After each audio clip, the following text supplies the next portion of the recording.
atas muka bumi ini yang gencar, yang kuat. Ya, pengantar ini singkat para sahabat. Mantep TV sudah standby. Di like, di subscribe, di share sebanyak mungkin untuk supaya mencegah sahabat-sahabat kita di luar sana tidak terpengaruh terhadap pemurtadan. Berarti sama Elohim di Kejadian 12 nomor 3, barang siapa yang mengutuk engkau Abraham, maka aku akan mengutuk mereka. Berarti Anda menganggap Ismail itu bukan anak sah? Anak, tapi kan mereka pasti Yahudi. Kenapa bisa? Sedangkan di Kejadian 17 nomor 23, maka Abraham dan anaknya Ismail menyunatkan diri mereka.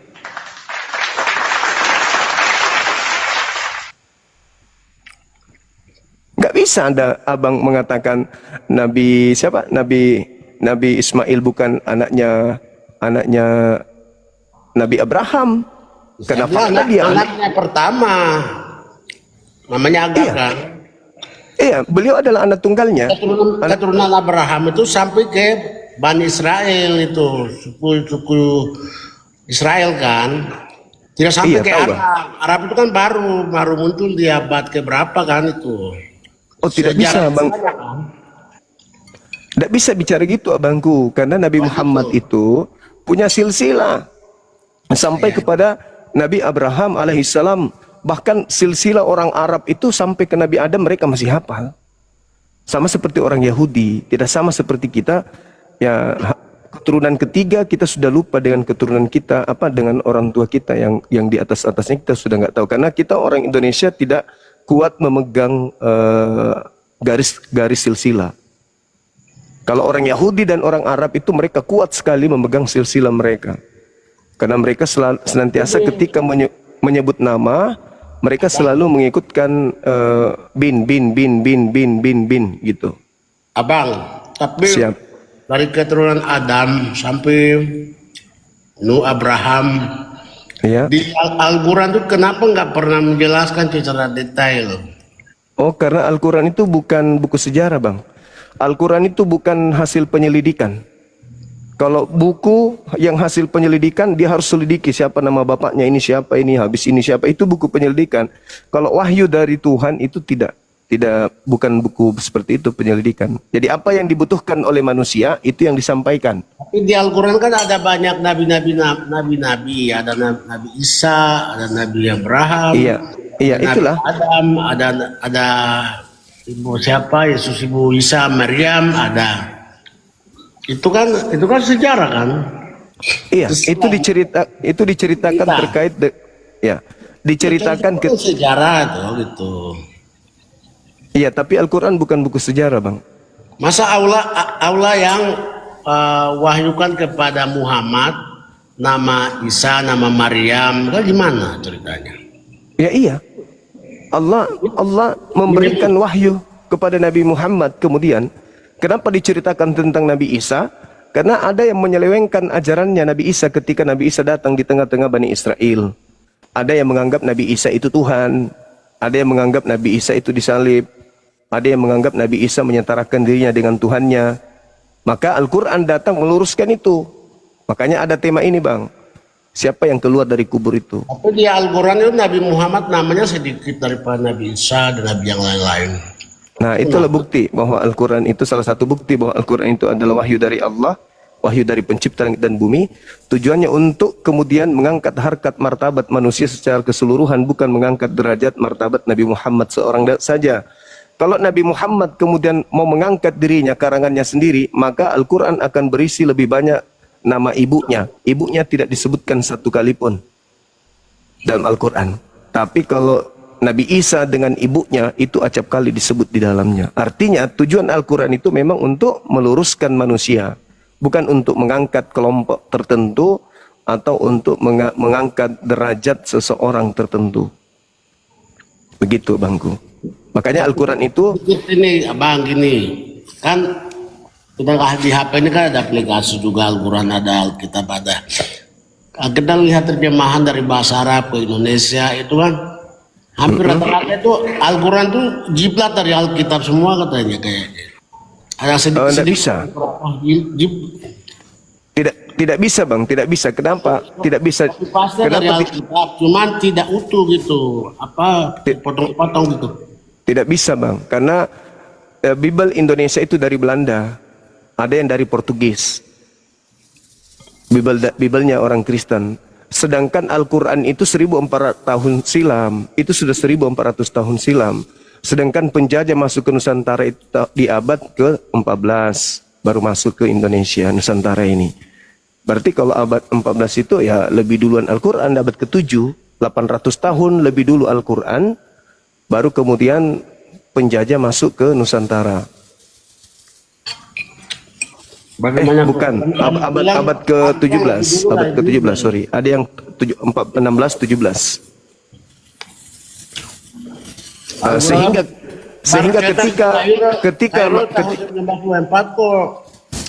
Sehingga ketika masuk Bible dalam bahasa Belanda ke Indonesia, maka ya dari bahasa Belanda diterjemahkan ke dalam bahasa Melayu.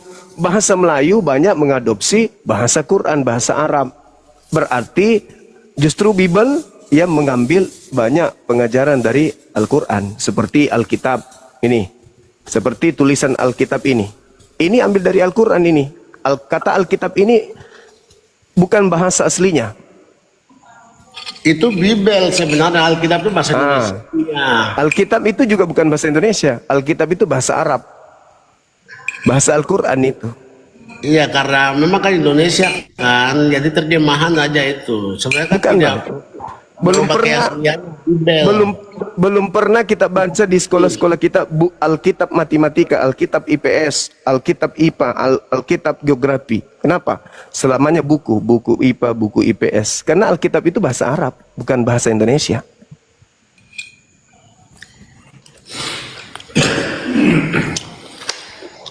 Tapi abang, gimana ceritanya kalau Al-Quran baru dicetak tahun 1924?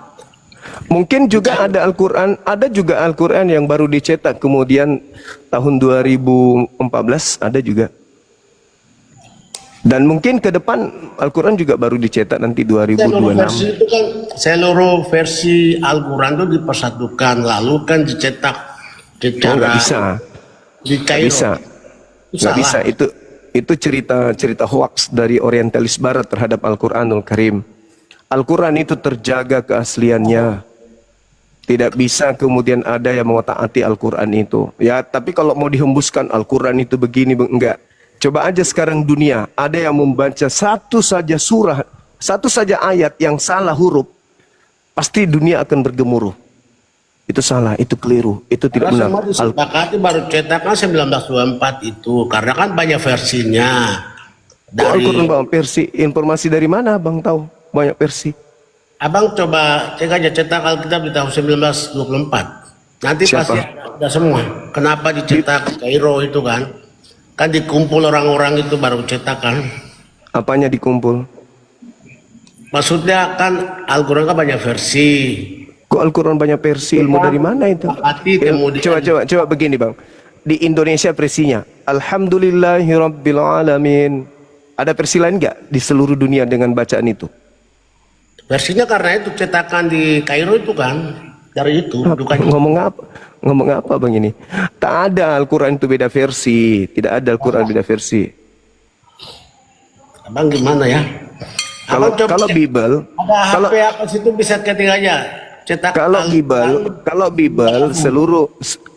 Bible itu seluruh negara beda versi. Dalam satu negara itu berpuluh-puluh versi. Itu baru betul. Iya, maksudnya abang lihat. Itu baru betul. Tuh, kalau Al-Quran apakah Al-Quran tidak bisa. Tidak gitu kan abang bisa ketik. Kalaupun misalnya bang seluruh dunia itu Al-Quran itu beda versi misalnya, Al-Quran tidak bisa dipalsukan. Kemudian dia akan kembali ke aslinya. Kenapa? Karena Al-Quran itu dihafal. Penghafal Al-Quran di dunia ini jutaan. Setiap tahun ada kemudian Olimpiade Quran, ada lomba Quran, ada lomba hafal Quran. Jadi kalau ada salah-salah pasti sudah ditegur dan itu pasti akan mendunia hebohnya. Tapi kan itu hanya dihembuskan dari orientalis barat Al-Quran itu, tapi mereka nggak bisa buktikan. Oh, itu orientasi barat ya, Kairo Yes. itu ya. Bukan. Kairo bukan. Di Kairo itu abangku, itu ditemukan Al-Quran yang disinyalir berusia abad ke-7. Oh, Itu menandakan bahwa Al-Quran itu memang ada dari abad ke-7.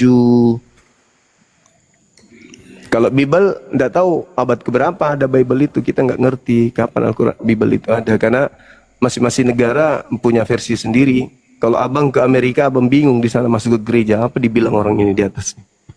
Amerika pasti bahasa Inggris sama kan? Ya itu dia. Artinya sama. Ya kalau bahasa Inggris artinya sama menurut Anda, tapi buktinya KJP dengan bahasa Indonesia itu banyak pertentangan. Bukan pertentangan arti, Indonesia yang tapi pertentangan karena mungkin KBI salah terjemahan atau apa. Tapi kalau Nah, itu versi dia. aslinya sama Bibelnya. itu pengakuan. Tapi saya sendiri sering membuktikan adanya data-data yang tidak berkesesuaian. Begitu juga dengan pendeta Yonatan Purnomo juga mengatakan ada 6.000 lebih data di dalam Bible itu yang salah, kata Ya, dia. salah terjemahan. Namanya kan bisa saja, Pak. Itu kan Tapi meskipun Kementerian Agama toh. meskipun kemudian asli dalam bahasa Yunani, Yesus tidak berbahasa Yunani, Bang. Kan aslinya bahasa Yunani Bible itu, tapi Yesus sayangnya mau Masih mengajarkan. berani. Nah, sementara asli dari kitab Anda itu Perjanjian Baru itu bahasa Yunani, kan tidak nyambung. Abang tahu Yunani berani nggak? Alhamdulillah saya paham sedikit-sedikit, Abang. Yo, abang nggak bisa kembali ke tahun 2000 tahun yang silam sana. Oh, itu juga pendeta enggak ada yang bisa bahas. Thank you. Ada yang lain mau naik. Terima kasih. Oke. Makasih Saudara Turios, sehat selalu, Bang. Makasih, salam kenal.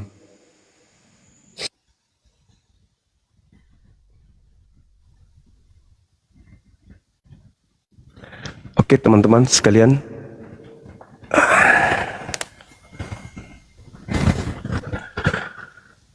Semangat malam. Malam. Halo. Saudara Randy.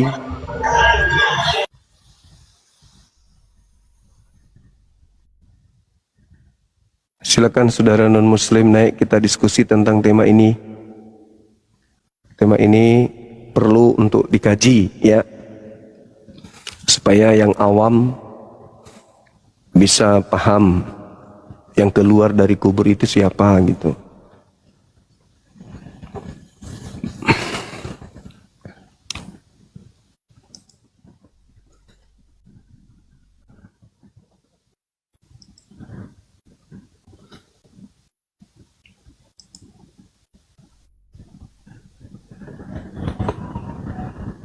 Halo. Halo. Halo.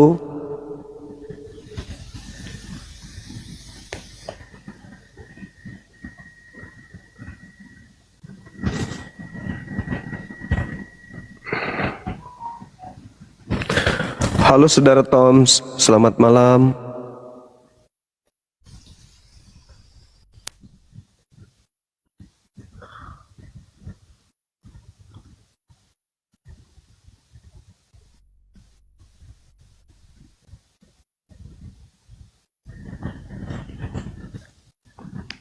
Kesempatan kedua saudara Randy, selamat malam.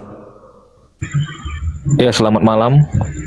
Iya, Suara Dari saya Katolik. jelas ya? jelas Katolik atau Protestan, Bang? Oh, saya Protestan. Oke, bisa buka kameranya? Untuk privasi nggak apa-apa ya. Saya tutup nggak apa-apa ya. Teman-teman kita mensyaratkan kita untuk buka kamera, abangku. Oh, kebetulan saya nggak apa pula untuk membuka kamera. Kalau untuk bercerita-cerita nggak apa-apa kalau diizinkan. Tapi abang ada Bible di situ. Ada, pasti saya ada. Oh, berarti penggiat apologet juga ya?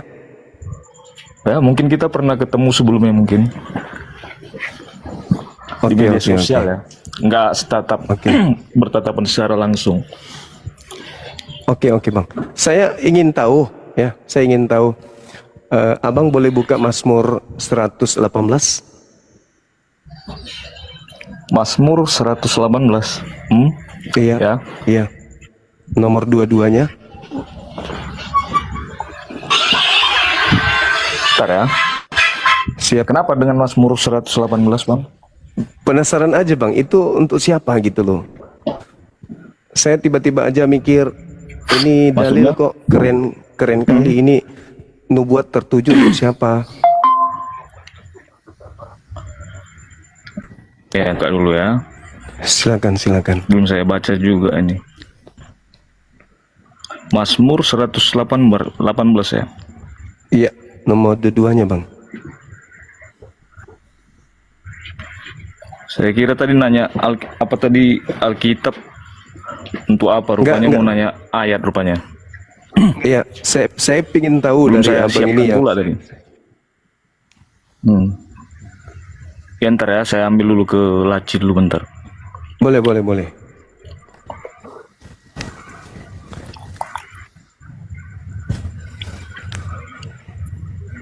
Oke, Mazmur 118 ya. Siap. Mazmur 118 ayat. Dua-dua.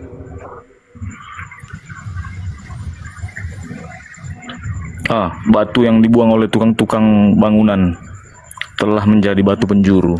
Lalu, Itu untuk siapa Bangku?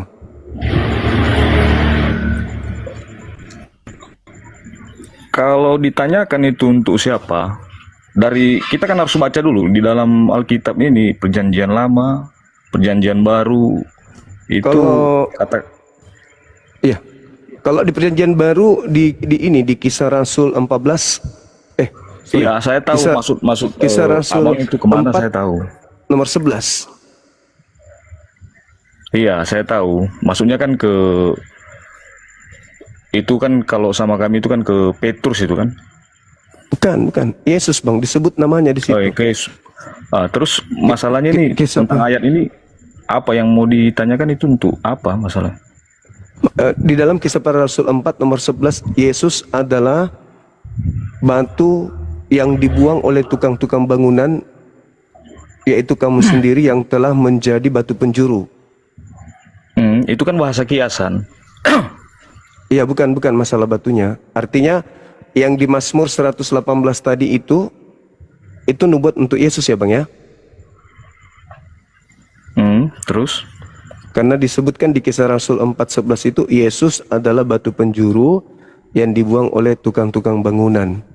Ya, terus? Berarti sama dengan yang ada di Mazmur 18 nomor 8 tadi. Berarti Yesus Iya, ini itu ada memang di Matius, di Markus, di Lukas, di Petrus pun, di Kisah Para Rasul pun ada juga ayat itu. iya, berarti kuat kali Yesus ini memang batu penjuru. Terus? Iya.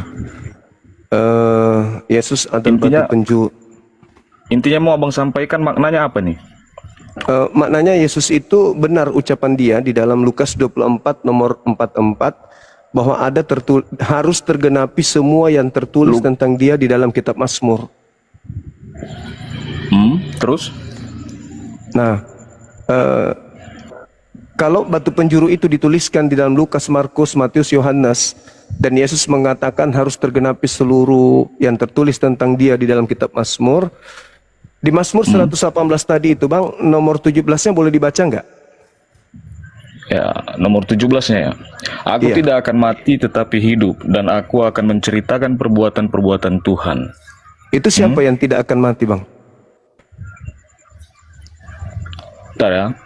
Kalau abang tanya mendadak begini pun ini kan Mazmur ini kan kitab nyanyian yang ditulis Daud kan gitu. Ini pun harus kita baca dulu dari atas. Karena ini kan, makanya kalau kita baca Alkitab ini mengenai Perjanjian Lama, itu ada yang bahasanya bahasa kiasan, bentuknya alegoris. Jadi kalau kita maknain dia sepenggal-sepenggal ayat, itu pun nggak bisa juga. Seperti Tadi batu mau abang tanya di penjuru. ayat 17 gitu. tadi batu penjuru Yesus, terus yang berkata aku tidak akan mati siapa? Tangan kanan Tuhan berkuasa meninggikan, tangan Iya. kanan Tuhan melakukan keperkasaan. Iya. Itu siapa? Menurut abang itu siapa? Tadi kan abangnya Karena sendiri yang saya- menyebutkan. Iya, ini kan saya baca kan, saya kan nggak mungkin juga menjawab sesuatu yang belum saya simak ini kan. Ini ayat ini kan banyak ini di Perjanjian Lama. Kalau abang tanya mendadak itu ayat per ayat sama saya itu siapa, nanti saya jawabnya asal-asal kan gitu. Biar abang aja, mungkin abang udah baca semua ini kan gitu. Bagaimana kalau saya dengar aja langsung dari abang ini, maknanya apa ini mengenai 17 ini menurut abang? Kalau saya, Hmm. pertama Yesus mengatakan di dalam Lukas 24 nomor 44 harus tergenapi semua yang tertulis tentang aku di dalam kitab Mazmur. Hmm. Aku ini batu penjuru. Tadi abang juga mengatakan bahwa Yesus batu penjuru. Banyak diceritakan tentang Yesus. Nah, Petrus berkhotbah nih di dalam Kisah Para Rasul 2 nomor 29 sampai 33 bahwa Apa yang Mesias yang dinubuatkan oleh Nabi Daud itu tidak akan mengalami kematian, jasadnya tidak tinggal di kubur, tetapi Iya. dia akan diangkat oleh tangan kanan Tuhan yang Maha Kuasa. Dia ditinggikan oleh tangan kanan Tuhan, sama seperti yang Mazmur 118 nomor 16 nomor 17 yang tadi. Oh, saya mengerti maksud Abang Zulkifli ini. Menurut Abang kan begini, artinya Yesus itu tidak pernah mati disalib kan begitu? Betul. Iya kan? Intinya Iya. kan di situ dia kan, menurut arti di sini. Tetapi kan di sini kan dikatakan aku tidak akan mati, tetapi hidup, kan Iya. begitu? Ya. Kan dia hidup. Tidak akan mati artinya mati, Bang, atau tidak? Yesusnya, kalau Yesus secara daging dia mati, karena begini. Kalau mengenai, Berarti nubuatan Mazmur 118 ini untuk siapa? Mazmur 118 ayat 17. Yang Abang bilang itu tadi untuk siapa? kan. Siap. Aku tidak akan mati tapi hidup dan aku akan menceritakan perbuatan-perbuatan Tuhan. Iya. Ya, iya, dia hidup. Dan tidak akan mati kan, Bang? Petrus mengatakan Daud berbicara dia tidak akan mati. Yesus mengatakan dia tidak akan mati. Yohanes 10, 17, 18. Yesus berkata akan digenapi semua yang tertulis tentang aku di Mazmur. Jadi ketika diceritakan Yesus itu batu penjuru, berarti Yesus ini tidak akan mati. Berarti betullah Petrus berkhotbah, jasadnya tidak mengalami kematian, tetapi dia langsung diangkat oleh tangan kanan Elohim. Makanya pada saat kejadian penyaliban, sebelum ada penangkapan, Yesus berdoa kepada Tuhan dalam Lukas 22, 43 dan 44, Bapa, kepadamu aku serahkan, biarlah cawan ini berlalu, tapi bukan atas kehendakku, tapi atas kehendakmu. Maka malaikat datang menampakkan diri, memberikan kekuatan kepada Yesus. Jadi malaikat ini seperti yang dinubuatkan oleh Nabi Daud, tangan kanan Elohim adalah malaikat yang datang kemudian meninggikan Yesus. Di Mazmur 118, 16, di situ tangan kanan Elohim meninggikan orang yang mengatakan aku tidak akan mati, dan itu adalah batu penjuru, dan yang batu penjuru itu adalah Yesus itu sendiri. Ya,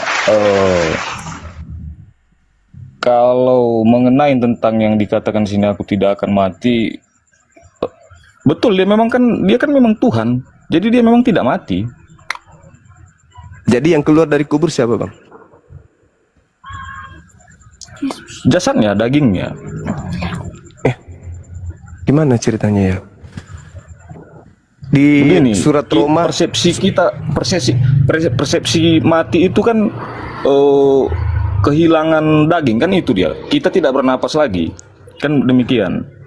tapi Daud merumuskan, menubuatkan dan merumuskan bahwa jasadnya tidak mengalami kematian. Berarti jasadnya pun tidak mati. Ini Gimana, Bang? Ini kan Mazmur ini kan nyanyi puji-pujian ini Bang ya. Begitu ya. Dan itu harus tergenapi karena itu untuk Yesus. Mengenai nubuatan itu kan seperti yang Abang bilang, ada orang-orang Kristen juga yang mengatakan ada 300 sekian nubuatan. Kan itu ya kan yang mereka katakan, yang dikatakan Yesus kan segala nubuatan yang tentang aku itu harus tergenapi, kan demikian. Iya. Kan bukan berarti juga ini kepada Yesus juga ini nubuatan ini gitu Bang. Yesus sendiri yang mengatakan itu, abangku. Harus tergenapi semua yang tertulis tentang aku di Mazmur. Dan maksud saya kan gini. Batu penjuru kita kan itu Yesus. Tahu juga apa yang dimaksud Yesus itu kan kita nggak tahu juga kan Bang. Tentang nubuatan yang mana ini yang dia katakan. Sementara ini kan persepsi kita. Yang menyatakan ini nubuatan itu kan kita. Abang atau orang-orang Kristen sebelumnya. Nah, mengenai hal ini kan tulisan Daud. Kan demikian. Abangku, Kisah Para Rasul 4:11 boleh Anda baca? Kisah Para Rasul 11 ayat 4. Oh, Kisah Rasul 4 nomor 11. Ya. Oke. Bisa dibaca? Yesus adalah batu yang dibuang oleh tukang-tukang bangunan, yaitu kamu sendiri. Namun ia telah menjadi batu penjuru. Jadi yang tadi yang bersinambungan dengan ayat Mazmur tadi kan? Nah, ya berarti yang tidak akan mati siapa? Ya Yesus, memang Yesus tidak mati. Oke, baik. Baik abangku, teman-teman di bawah minta buka kamera gitu. Kita ajak naik teman-teman yang bisa buka kamera ya. Boleh Bang ya? Oh, iya. Oke, sip. Makasih Bang. Thank you. Salam kenal. Salam kenal. Siap. Oh, satu lagi lah ya. Boleh. Silakan. Mengenai Yesus kan begini. Ada juga sebagian orang-orang kita Kristen kan yang menyatakan Yesus adalah 100% manusia dan 100% Tuhan. Kalau saya memaknainya kan tidak demikian begitu. Kalau Yesus itu adalah firman. Pada mulanya adalah firman itu bersama-sama dengan Allah dan firman itu adalah Allah. Kan demikian di Yohanes 1 ayat 1 itu kan. Kalau dikatakan dia manusia, itu juga tidak tepat karena yang dikatakan manusia itu lahir dari seorang ayah dan ibu. Begitu. Kita yang disebut Adam bukan manusia. Yesus secara penampakan dia dikatakan manusia, secara penglihatan pada zaman itu. Nah, tapi kalau dikatakan kan berbeda persepsinya ketika dinyatakan Yesus adalah 100% manusia dan 100% Tuhan. Seakan-akan kan ada orang kan bingung jadinya begitu. Orang bingung seakan-akan dia mempunyai sosok ganda begitu. Tetapi kan Yesus tidak pernah terlahir dari seorang ayah ya. Dengan berhubungan dengan seorang ibu, lalu lahirlah seorang anak yang dikatakan juga anak manusia begitu. Nah, yang dikatakan manusia itu begitu. Jadi kalau yang dikatakan 100% dia manusia, 100% Tuhan itu suatu makna yang membingungkan orang begitu. Jadi banyak sekali pertanyaan-pertanyaan kok bisa Tuhan jadi manusia begitu. Nah, jadi Kristus itu dia tidak lahir dari seorang ayah dan seorang ibu. Kita yang dinamakan manusia itu yang berhubungan dengan laki-laki dan perempuan. Begitulah yang dinamakan manusia. Nah, itu aja yang mau saya sampaikan kepada rekan-rekan orang-orang kita Kristen. Mungkin selanjutnya bisa dicerna makna tentang apa yang saya katakan ini. Gitu. Oke Bang, oke. Thank you Bang. Terima kasih atas waktunya Bang ya. Siap. Sama-sama Bang Randy. Salam kenal. Iya. Oke, Dani Lombanturon bisa buka kameranya Bang? Nggak bisa ya. Oke, kita turunin. Saudara Strongman bisa buka kamera? Selamat malam. Halo.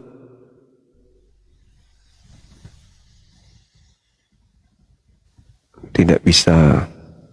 Kita turunin. Kalau bisa teman-teman yang naik langsung buka kamera ya. Nggak tak perlu lagi ditanya untuk buka kamera. Silakan saudara Nathanael. Buka kameranya bang. Ya, Silakan.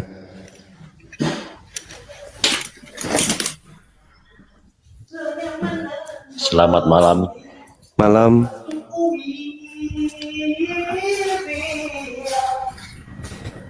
Mantap sekali yang ini. Saya kurang ini apa? Kurang setuju dari apa yang saya beberapa detik dengar tadi.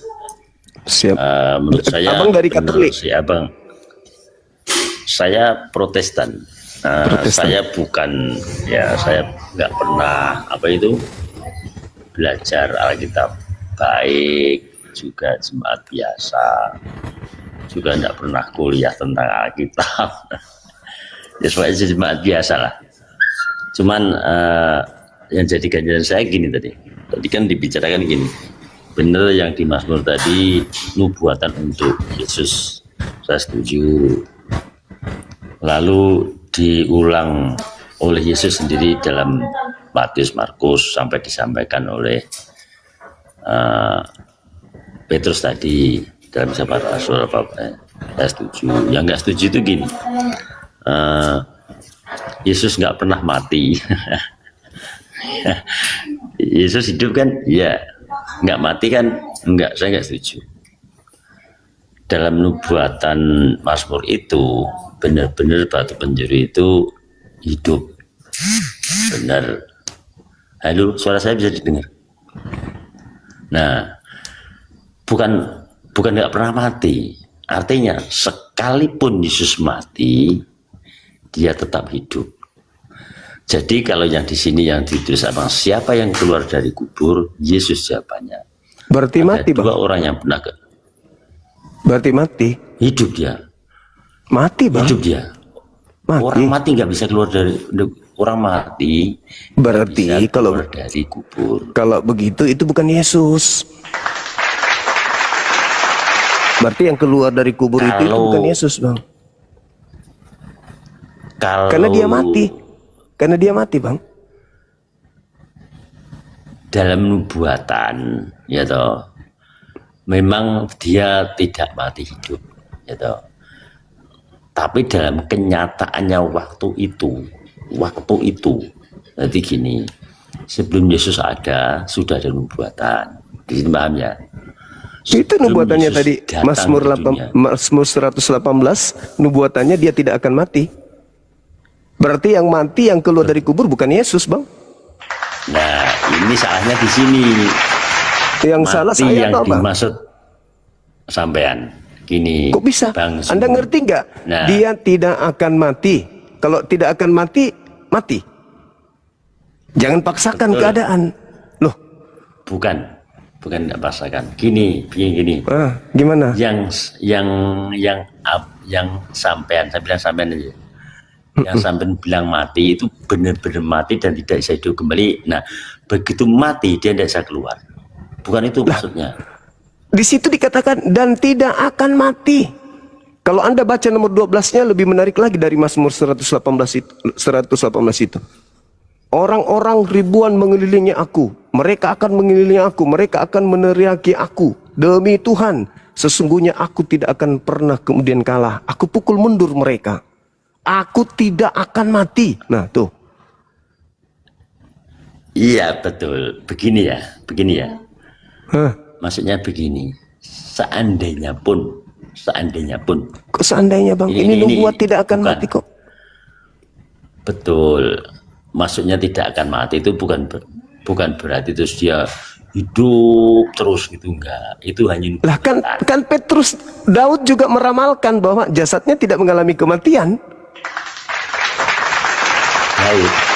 Daud yang meramalkan cucunya sendiri. Nah, ini saya setuju. Itu Nah. yang dibilang abang tadi bahasa kiasan. Loh, bahasa kiasan tuh. Kiasan. Jasadnya tidak Jadi- mengalami kematian, tubuhnya tidak mengalami kematian. Jasad ini jasad. Dan dia Betul. tidak ditinggal Saya di setuju. kuburan. Dia tidak ditinggal di alam kubur. Itu nubuat Daud kepada cucunya, Yesus. Betul. Berarti yang keluar Saya dari setuju. kubur itu bukan Yesus. Aduh, gini ya. Gimana orang ini? Yesus Bahasa yang tidak lainnya. mati. Jadi gini. Yesus tidak mengalami kematian. Berarti bukan dia yang keluar dari kubur. Lah, Bukan begitu. Bang, Bukan kalau dia mengatakan aku tidak akan mati, entah sedetik, 2 detik, 4 detik, aku tidak akan mati. Apakah orang itu akan mati? nggak ada detik-detiknya. Lah, saya tanya sama abang, kalau dikatakan aku tidak akan mati, pertanyaan saya, apakah orang itu akan mati? Enggak. Nah, gitu Nggak dong. Berarti yang keluar dari kubur siapa? Yesus. Mati dong. Yesus yang keluar dari kubur. Berarti Enggak. ada 2 Yesus. Berarti ada 2 Yesus. Bukan 2 Yesus, satu aja. Lah, Yesus Jadi begini. satu tidak mengalami mati. Yang keluar dari kubur mengalami mati. 2 dong.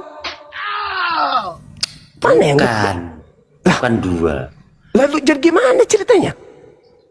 Aku tidak akan mati. Aku tidak akan mati tetapi hidup. Betul. Lah, Betul. jadi yang keluar dari Saya kubur setuju. siapa? Yang keluar dari kubur Yesus. siapa, Bang? Nah, berarti Yesus. itu bukan asli. Karena itu Asli. mengalami mati. Roma 14 nomor 9, untuk itulah Yesus mati agar ia dibangkitkan oleh Tuhan untuk menjadi Tuhan. Baru menjadi Tuhan setelah dia mati.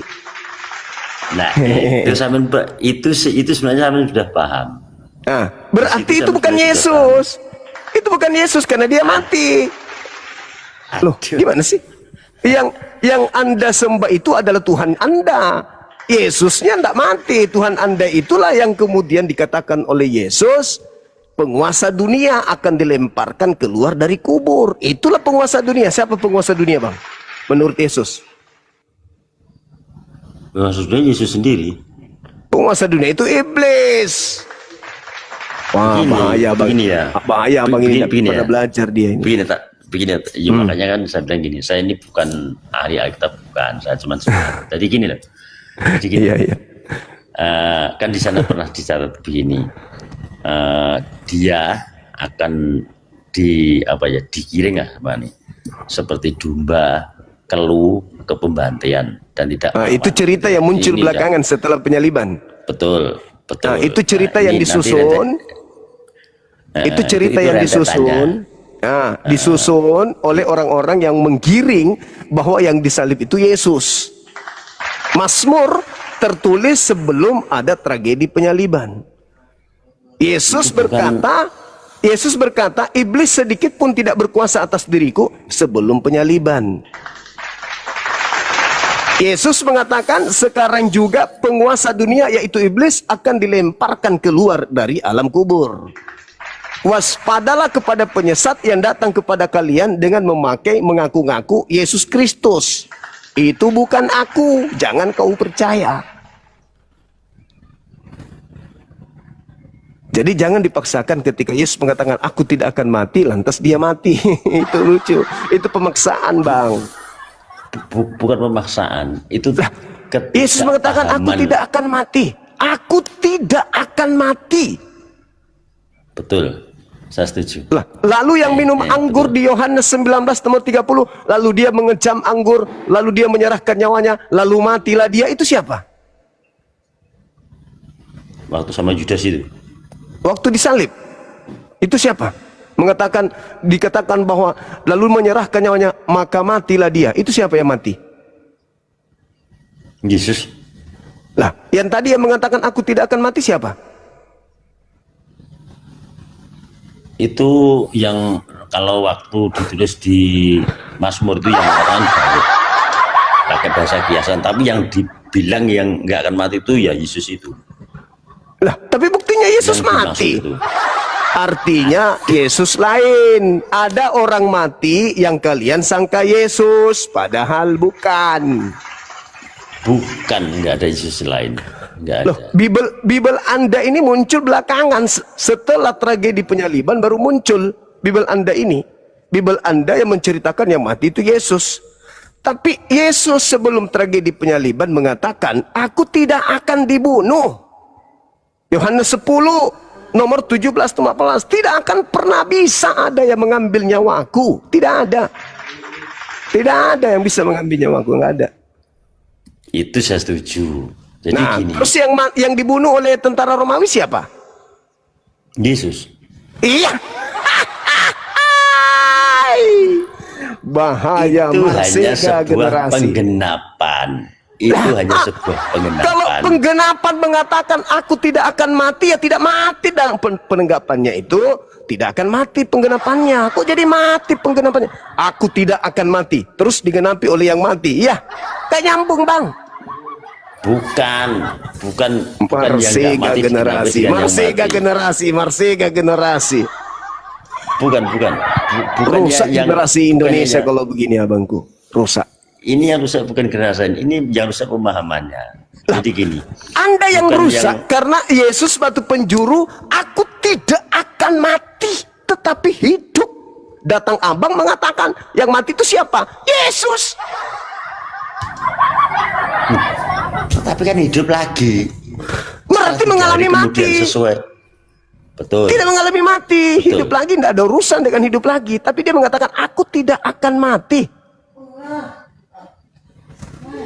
Gimana bang? Jangan dipaksa dong bang, jangan dipaksa.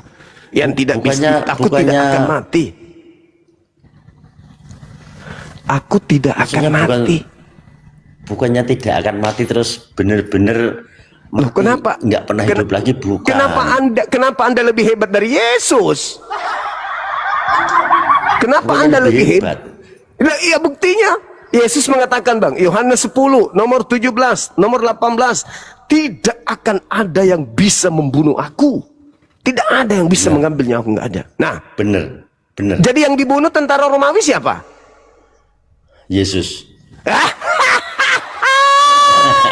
Marsega generasi. Mana bisa bangku? Alamak. Aduh. Sampai ini gini ya. Gini Aduh, ya. parah ini. Setelah Parah. perjamuan itu, Parah. dia Parah. kan ke Getsemane gitu. Setelah perjamuan kan ke Getsemane. Nah, Ya. itu mau menggenapi nas Menggenapi yang apa? sudah ditulis. Ya, nasnya yang tadi Nasnya tidak akan Yesaya mati. itu loh. Kok Yesaya Kan pula yang nulis diambil? kan yang nulis kan bukan Daud aja, Yesaya juga kan. Tapi Yesus menyebutnya Mazmur. Harus tergenapi yang tertulis tentang aku di kitab Mazmur. Mazmur. Betul. Nah, kenapa Betul. jalannya ke Yesaya? Mazmur itu ditulis lebih dulu, setelah itu Yesaya. Iya. Jadi yang menulis tentang Yesus bukan hanya Mazmur aja, banyak. Tapi Yesus mengatakan Itu. harus tergenapi yang ada di Mazmur. Kenapa abang lebih hebat Betul. dari Yesus ya? Bukan lebih hebat. Tetapi Yesus mengatakan aku tidak akan mati. Ya. Aku tidak akan mati. Aku Betul. Yesus tidak akan mati. Betul. Tapi Lalu yang dimaksud keluar dari tidak kubur akan siapa? mati, Yang keluar dari ya kubur Yesus siapa? lah. Iya. Yesus. Marsega generasi. Bagaimana ceritanya?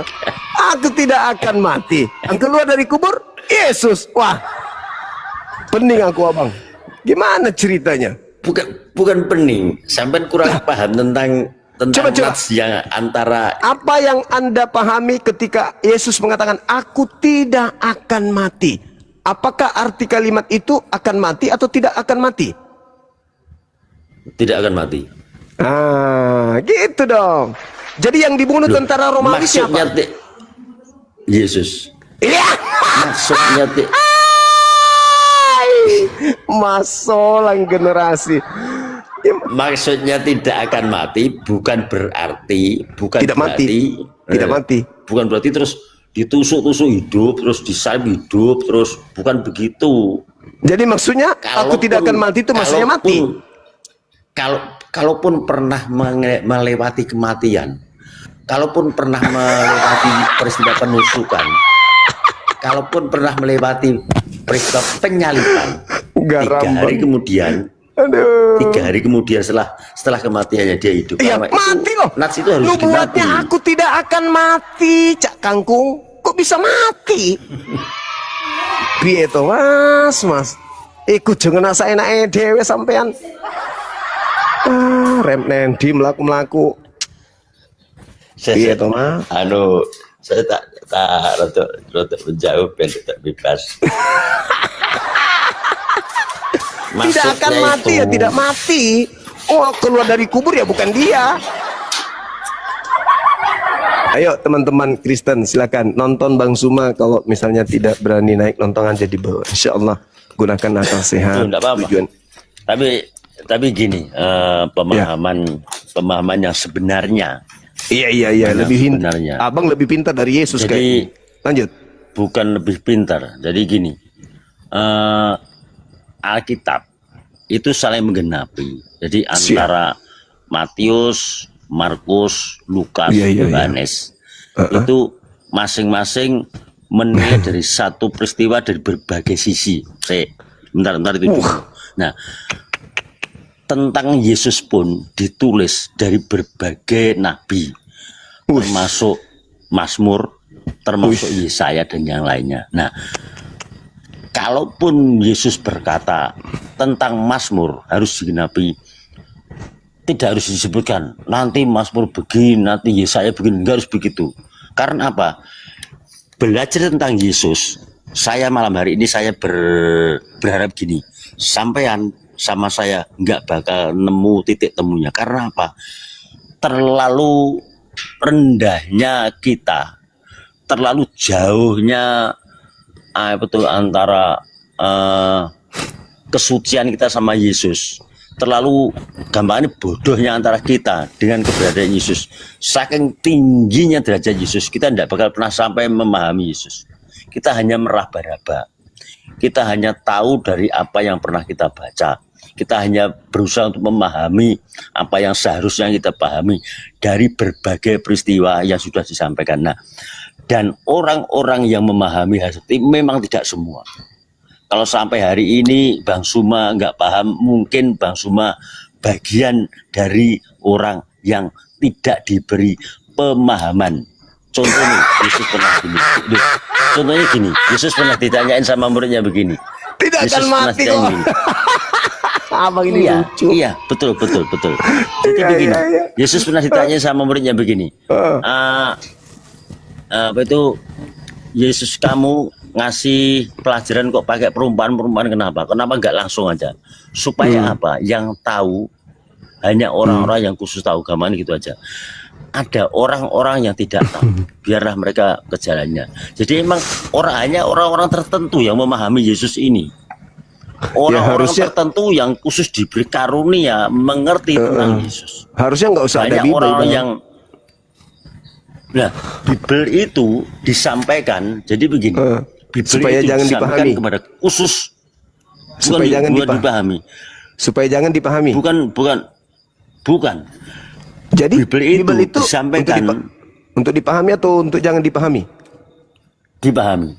Ya, kalau dipahami, kalau ada perkataan aku tidak akan mati, maksudnya apa itu, Bang? Aku tidak akan mati. Maksudnya mati. Yang bisa memahami Bible itu hanya orang-orang yang dapat karunia khusus dari Allah untuk paham. Gitu aja. Jadi maksud Abang, kalau orang dikasih karunia khusus itu kalau ada kalimat aku tidak akan mati. Nah, orang yang menemukan karunia khusus itu akan memaknai bahwa orang itu akan mati gitu. Kok kebalik ya? Bukan masalah kematian dan tidaknya. Masalah kan kepercayaan, keyakinan, masalah aslinya. Aku tidak akan mati. Aku tidak akan mati. Musuhku akan kupukul mundur. Waduh, ini kelirunya di sini. Kalau sampai mengartikan musuhku akan dipukul mundur, pemahaman sampean itu seperti pemahaman orang-orang Israel pada saat Israel dalam cengkraman Romawi zaman itu. Begini, orang Israel musuhnya Yesus di situ siapa, Bang? Musuhnya Yesus di situ siapa? Pertanyaan sampean di sini udah melenceng jauh, tapi saya tahu. Enggak, musuhnya Yesus siapa? Tahu jalan pikiran sampean. Musuhnya Yesus itu iblis. Nah, menang gak iblis? Menang gak iblis, Bang? Ya, menang gak iblis? Kalah. Berarti yang disalib Soalnya iblis siapa? Berarti yang disalib iblis siapa? Iblis tidak pernah nyalip siapa-siapa. Lah, Yang nyalip Lukas Yesus itu dua- bukan iblis. Lukas 22 nomor 3, iblis yang menyerahkan Yesus kepada tentara Romawi melalui perantaraan Yudas. Alamak. Nah, itu kan iblis ya. Ya. Menyerahkan Yudas. Ya, toh? Gambarnya masuk dalam Yudas untuk menyerahkan Yesus gitu ya. Nah, Iya, berhasil nggak? itu bukan masalah berhasil dan tidaknya. Iya, yang harus. Itu hanya satu cara. Harus. Musuhnya Enggak Yesus, musuhnya Yesus menang atau kalah? Kalah. Kalah musuhnya Kalah. kan? Ah, berarti yang disalib sama iblis yang merasuki Yudas itu siapa? Yesus. Iya. Yesus bukan kalah. Karena apa? Setelah kematiannya, Justru Yesus yang kalah. ya betul, bukan salah. Kalah dia Jadi yang gini. disalib kok. Nah, kalau Yesus kalah setelah disalib, dia tidak akan bangun lagi. Dia tidak Lah akan bukan bangkit begitu. lagi. Tetapi Dia mengatakan aku tidak akan mati. Yang dikatakan Yesus menang adalah ketika mereka sekongkol kerjasama untuk membunuh Yesus, tetapi yang dibunuh justru mereka salah satunya. Itu baru Yesus menang. bukan. Iya, kok Kalau bisa yang menantang Yesus? seandainya bukan. Kalau seandainya yang terjadi seperti yang Abang mau, itu tidak menggenapi nats Alkitab Yesaya. Loh, kenapa harus maksa kitabnya Nats Yahudi? Alkitab. Kenapa harus memaksakan kitabnya Yahudi untuk duduk Yesus di sana? Sedangkan kitab Yesaya itu untuk Raja Hizkia, bukan untuk Yesus. Aduh, sampai nggak paham Aduh. lagi berarti. Waduh, nggak paham lagi. Waduh, ada Jadi Bible di situ. begini. Bisa Jadi buka begini. Bible, saya tunjukkan. Bisa Adalah. buka Bible? Silakan. Ya, Ambil dulu. Habis bentar ya. Iya, ambil. Ya. Buka Yesaya 1 nomor 1. Buka. Saya mari ya. Pegal pinggangku habis jogging tadi, Bang. Jadi nggak ajak-ajak sih, ngajak saya. Tadi saya naik panggung. Ngapain? Joget-joget Kuda lumping. 17-an. Oh, Saya paling suka joget-joget. Apa? Iya, saya pasal berapa? Saya enggak apa. pasal 1. Saya itu bukan. Pasal 1. Yesaya 1. Iya. Yesaya 1. Terus Iya. ayat itu berapa? 1. Ayat berapa? 1. 1. Ya. Baca, Bang. Saya bacakan ya. Ya. Penglihatan yang telah dilihat Yesaya bin Amos tentang Yehuda dan Yerusalem dalam zaman Usia, Yotam, Ahaz, dan Hizkia, raja-raja Yehuda. Ada nggak Yesus, Bang? Ada nggak Yesus? Ini aja.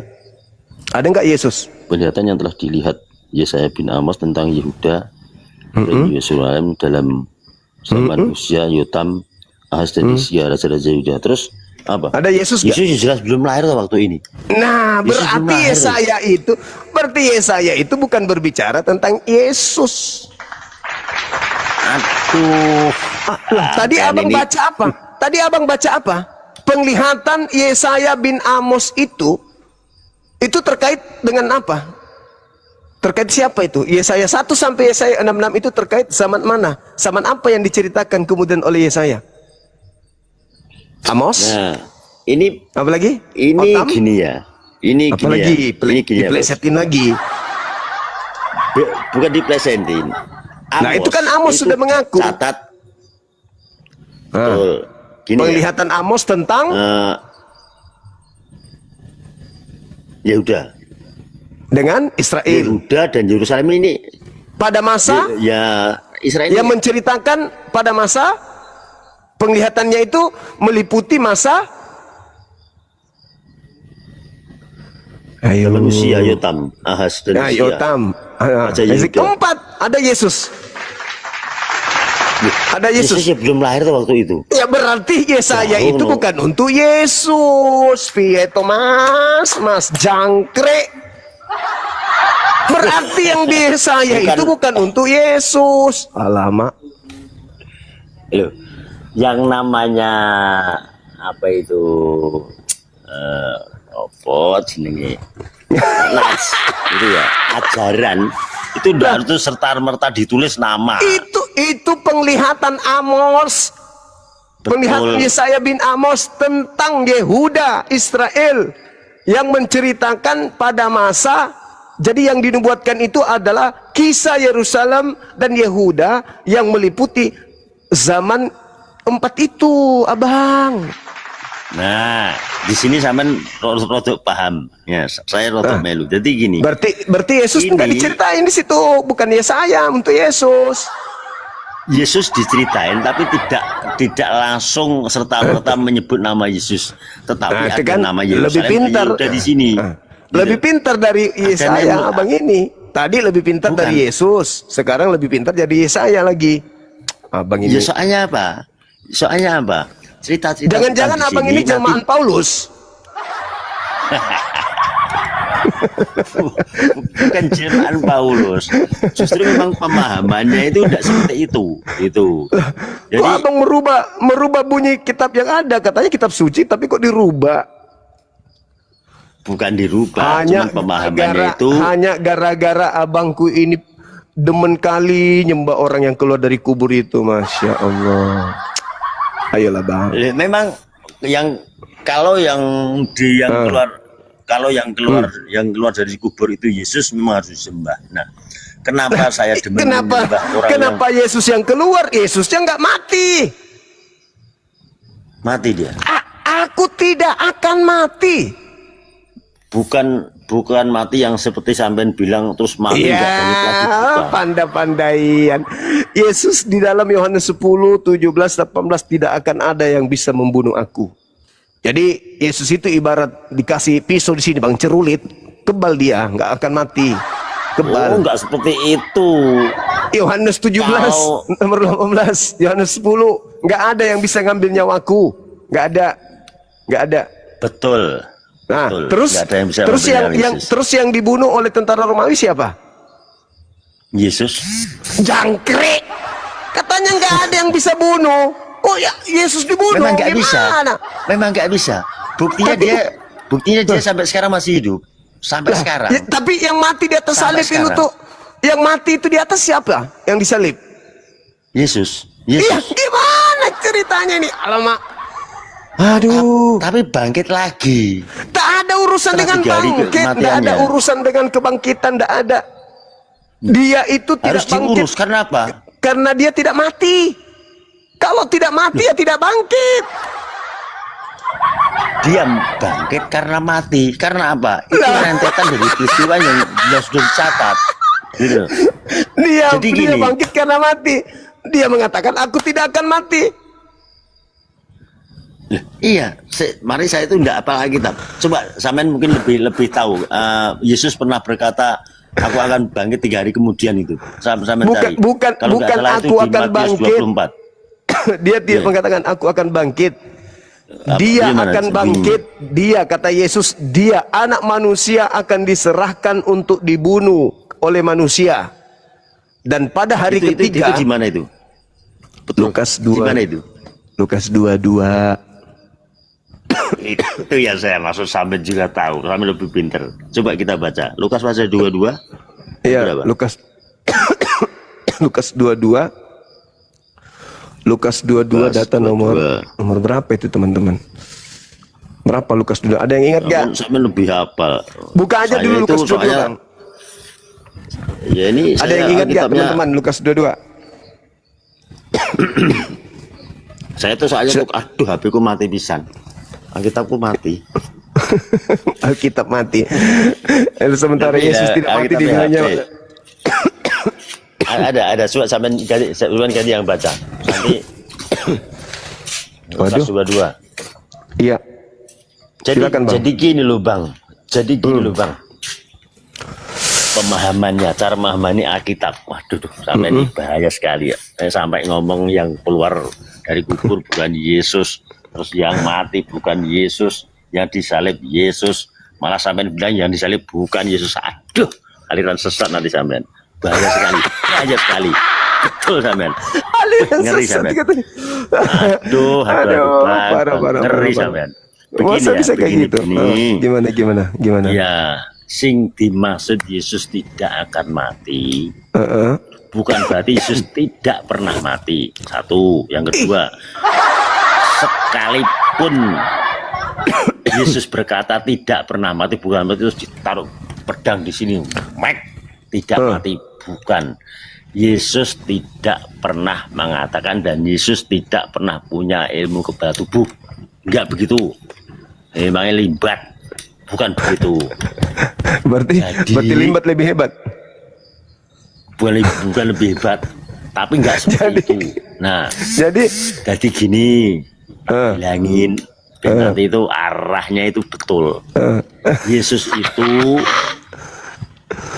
lucu abang ini. Ketika jadi manusia, ya seperti manusia kayak sampean saya lah. Ya pernah lapar, pernah marah, podo, bang. Sing gak podo, berhubung dia itu memang sebenarnya bukan manusia beneran. Bedanya manusia begitu mati enggak bangkit lagi. Nek Yesus bedanya sama kita, sama manusia, kalaupun dia sudah mati, kematian tidak akan membuatnya mengakhiri kisah hidupnya. Kematian hanya dilewati 3 hari saja, setelah 3 hari hidup kembali. Sehingga dimaksud Yesus berarti dia mengalami mati. Aku tidak akan mengalami mati. Memang Memang saya sing sampean baca itu sing Lukas juga sampean baca. Memang harus digenapi. Aku tidak akan gitu. mati. Aku tidak akan mati. Syukran Alia. Betul. Yang dimaksud tidak akan mati bukan berarti ditaruh pedang di sini nggak mati, bukan. Ditusuk sama prajurit Romawi ketika disalib, perutnya joblos blus, keluar airnya, nggak mati, nggak begitu. Salah itu. Jadi lalu bagaimana Pak Didi? Begini, baca dalam Lukas tadi sing 24 tadi, dia tidak pernah mati, kalaupun melewati kematian dia bakal hidup kembali. Ini yang membedakan antara sampean saya dengan Yesus. Nggak pernah mati kok terus ilmu kebal orang ngono, enggak masuk itu. Enggak pernah mati kok terus pernah disalib kok. Terus yang disalib orang lain, enggak ada orang lain. Kleru itu, bahaya sampai itu. Sampean Kristen apa bukan, Bang? Bukan, Bang. Waduh. Pantesan. Betul. Waduh. Walah. Sampean bukan orang Kristen kok berani paham sama kitabnya orang Kristen. Aduh. Berarti gini, Bang. Gimana? Sampean tidak paham Alkitab. Nih, sampean bukan orang Kristen ya. Sampean hanya berusaha memahami kalimat. Saya itu memahami kalimat, bukan Alkitab.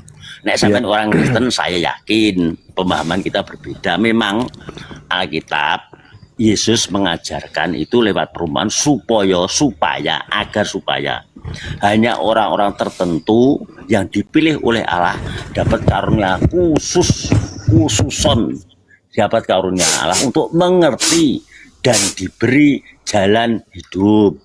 Mlebu swarga nol gampangane ngono Bang. Ndak kok terus. Nah, nek sampean ndak paham ora apa-apa. Banyak sing ndak paham lainnya. Bukan berarti orangnya bodoh, ndak. Memang tidak masuk catatan orang-orang yang diberi karunia untuk memahami Alkitab. Ngono Bang. Wah, pantesan lho kok ket mau ngengkel. Ternyata bukan orang Kristen, malah jadi orang paham Alkitab. Jadi kalau orang Kristen begitu gini, sampean tanya sama saya aja. Sampean tanya saya karena enggak akan bertanya saya. Enggak bertanya saya karena apapun yang tertulis di Bible Anda itu akan bertentangan dengan akal. Untuk apa saya tanya? Betul. Betul. Saya kan gini, itu sama halnya. Sama halnya saya memperbodoh diri itu. Betul. Saya setuju itu. Jadi gini, saya ulangi kata sampean. Apa yang tercatat dalam Bible Anda itu bertentangan dengan akal. Betul. betul, betul. Memang Pantasan betul, aja Bang, pantasan dari tadi. Tidak semua masuk dalam akal manusia. Tidak semua. Tidak semua. Iya. Yesus bertemu sama Simon Petrus yang ahli mencari ikan, ahli jenis ahli loh. Dari kecil itu sudah tahu, bukan cari ikan. Dia tahu tempatnya ikan di mana, lautnya di mana, tahu. Jam berapa ikannya itu tahu. Nah, Petrus pulang dari cari ikan semalam itu tidak dapat apa-apa. Nah, begitu Yesus datang, kamu tebar jalanmu ke kiri. Itu, sepisan tok, busuk, jalannya penuh, nggak masuk akal Bang. Karena apa? Memang masalah Allah, masalah Tuhan, apalagi Yesus nggak pernah masuk akal. Yesus punya 5 roti, rotinya 5 Bang. Nah, 5, rotinya 5, ikannya 2, kecil-kecil 2. Nah, ada orang 5.000, tok. Ambil itu 5 roti 2 ikan, ditaruh keranjang terus berdoa. Itu untuk membuktikan Sama apa Bang? 5 roti. Itu bisa itu bukti untuk dia berikan itu bukti sebagai utusan Tuhan atau sebagai Tuhan? Aduh, bukan beli. Ini loh tak ceritani. Enggak, maksudku khotbah. Yesus itu memperlihatkan seperti itu untuk supaya kita imani dia Tuhan atau utusan Tuhan. Bukan diimani, itu Lalu? kisah. Iya, kisah itu Masalah iman itu pribadi itu. Yesus mempertontonkan hal itu di depan orang Yahudi supaya dia dipercaya sebagai Tuhan atau utusan Tuhan. Bukan, nggak penting. Yesus itu mau percaya mau enggak itu nggak penting. Waduh. Yesus itu mengajar gitu. Waduh, makanya gini.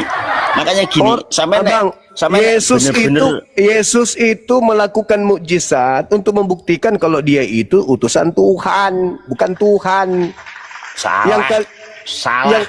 Lah Yesus mengatakan itu. Bukan. Yohanes 5 nomor 36. Ayo, bantah aja terus, bantah terus. Coba. Iya. Bukan, ada kesaksian, ada kesaksianku yang lebih penting dari kesaksian Yohanes Pembaptis, bahwa semua pekerjaan yang aku lakukan, pekerjaan itu yang bersaksi bahwa Bapa yang telah mengutus aku. Ayo. Itu pemberitahuan hanya kepada orang itu. Tetapi secara keseluruhan, Yesus setiap ngomong kok Edan. Memang iyalah banyak yang tidak masuk akal. Jadi membantah dalil loh. Orang piet, orang ngedan kok diajak diskusi, kirain tadi sehat. Lama-lama kok curiga nggak waras sih. Ternyata betul. Tidak akan mati kok diartikan mati. Kalau dibilang nggak semua orang bisa ngerti Bible karena tidak masuk akal, ya ditulis aja di situ. Aku akan mati. Kenapa nggak ditulis di situ? Kayak gitu aja supaya orang ngerti. Kenapa harus dikatakan aku tidak akan mati, tapi ternyata artinya mati? Dasar. Ambil galingkang, peras, minum airnya biar sehat.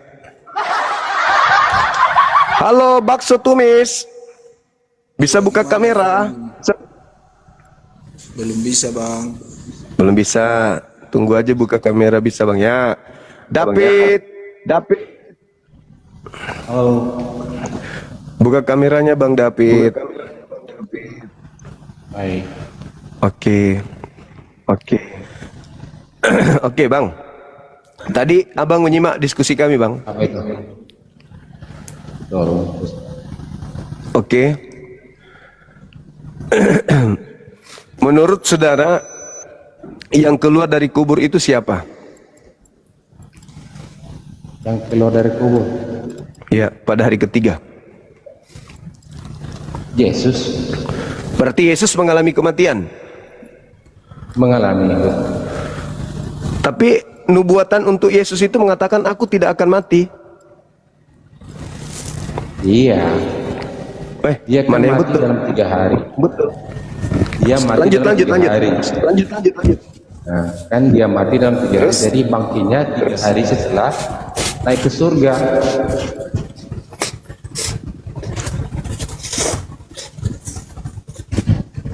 Halo Bang. Gimana Bang?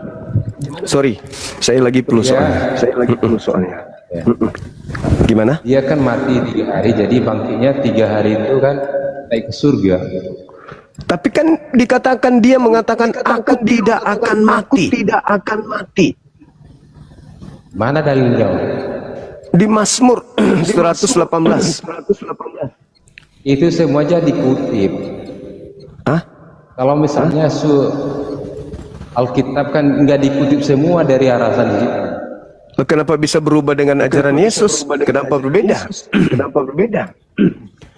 Kenapa Anda pingin kali Yesus yang mati? Kenapa? Apa alasannya? Apa alasannya? Kenapa mati gitu? Kenapa saudara pingin kali Yesus yang mati? Kenapa enggak kenapa sama seperti iblis? Mau kali Yesus yang mati? Nggak ada. Siapa yang mau ngintip mati? Lah, tadi Yesus mengatakan aku tidak akan mati. Aku tidak akan mati. Doubling bang, doubling suaranya. Doubling. Mungkin ada dua perangkat HP, dimatikan aja satu. Ini bang. Dia kan mati, kan dia itu disalibkan. Gimana? Dia kan disalibkan. Iya. Tapi Yesus mengatakan aku tidak akan mati. Coba bacakan itu, mana dalil? Coba Anda buka di Mazmur 18. Gak bawa Alkitab bang. Coba Anda buka di Mazmur 18. Oke, di mana? Mazmur 118 nomor 17. Aku tidak akan mati tetapi hidup. Aku adalah batu penjuru yang dibuang oleh tukang-tukang bangunan. Kisah Para Rasul 4 nomor 11. Gimana? Hanya saja dia kan mengalami matinya itu naik ke surga, ya kan? Dia mengatakan aku tidak akan mati. Aku tidak akan mati. Betul. Dia kan tidak akan mati kan? Lalu yang keluar dari kubur siapa? Tapi yang setelah 3 hari dia akan bangkit lagi. Yang namanya tidak akan mati bang, tidak ada cerita mau bangkit 3 hari, 4 hari, 5 hari, 6 bulan. Dia tidak akan mati. Istilahnya, bang. Hah? Begini. Beda kayak Muhammad bang. Dia akan mati untuk selamanya ya. Nah, di mana kemudian Yesus mengatakan dia akan mati 3 hari? Nggak ada. Dia mengatakan aku tidak akan mati. Kalau tidak akan mati itu maksudnya akan mati gitu bang. Itu kan dia kan mati karena disalibkan. Itu kan Iya. istilahnya. Kalau dia mengatakan aku tidak akan mati, berarti yang disalib ini bukan Yesus. Harusnya Ya bukan Yesus. Intinya bukan Yesus. Kan dia mengatakan aku tidak akan mati. Petrus juga mengatakan, Petrus membacakan kemudian nubuat tentang Yesus berdasarkan kakeknya Daud dalam Kisah Rasul 2 nomor 29 sampai nomor 33. Apa kata Petrus? Bahwa Mesias yang dinubuatkan oleh Daud tidak ditinggal di kubur dan jasadnya tidak mengalami kematian. Dia diangkat oleh tangan kanan Elohim ke langit. Jadi Yesus yang kau salibkan itu telah dijadikan menjadi Tuhan dan Kristus. Nah, ada dua. Satu naik ke langit, satu yang disalib. Yang naik ke langit inilah yang tidak mengalami kematian. Yang dia katakan sendiri, aku tidak akan mati. itu yang dikatakan yang naik ke surga itu dinamakan roh, iya kan? Dia Lengkap jasadnya naik bang. Lengkap dengan jasad naik. Dengarkan aku. Ya. Ya. Suaranya hilang bang, suaranya hilang. Yang dikuburkan itu badannya, istilahnya tubuhnya yang kotor, istilahnya dosa gitu. Berarti mati dong. Jadi betul, memang mati ya. Lah, mana yang betul? Yesus mengatakan aku tidak akan mati. Dengarkan bang. Misalnya abang mati, biar saya bikin ya. Abang mati misalnya. Loh, berarti abang badan Yesus itu kan mengatakan mati ya, kan? Yesus mengatakan Nyawa aku tidak itu akan gimana? mati.